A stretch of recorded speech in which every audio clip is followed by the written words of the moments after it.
și să ne înțelegeți, pe guvernanți, pe cei care s-au implicat și aceste resurse deosebite din Marea Neagră au fost date fără știința nimănui și a trebuit primul ministru să intervină și să desecretizeze acest contract. Nu este în ordine. Resursele sunt ale statului român. Eu, ca cetățean, tot al statului sunt și trebuie să știu și eu despre treaba asta. V-aș ruga frumos.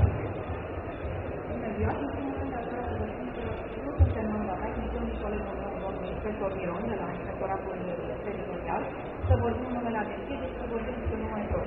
În ceea ce privește resursele minerale, aici discutăm despre legea minelor, despre legea petrolului, este cu totul altceva legea petrolului. Deci vorbim de legea minelor, da?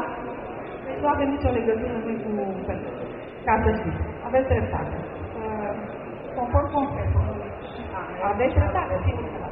Conform Constituției și articolul 1 de la legea minelor, legea 105 pe 2003, resursele minerale situate pe teritoriul și în subsolul țării și al platoului continental în zona economică a României din Marea Neagră, delimitate conform principiilor dreptului internațional și reglementărilor din convențiile internaționale pe care România face parte, fac obiect exclusiv al proprietății publice și aparțin statului român. După cum știți, statul român le gestionează prin intermediul Agenției Naționale pentru Resurse Minerale. Deci noi aplicăm numai legea. Vă rog. Le gestionează, dar trebuie să le gestioneze transparent. Exact. Nu prin contracte secrete și prin tot felul de alte... Exact în condițiile legii minelor.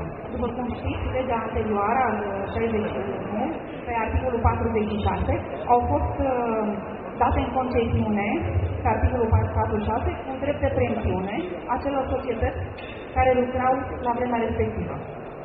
Articolul 46, precum și legea 61, a fost abrogată și resursele minerale, conform articolului 13, se pun în valoare prin activități miniere care se concesionează persoanelor juridice române sau străine, ori se dau în administrare instituțiilor publice de către autoritatea competentă potrivit prezentei legi.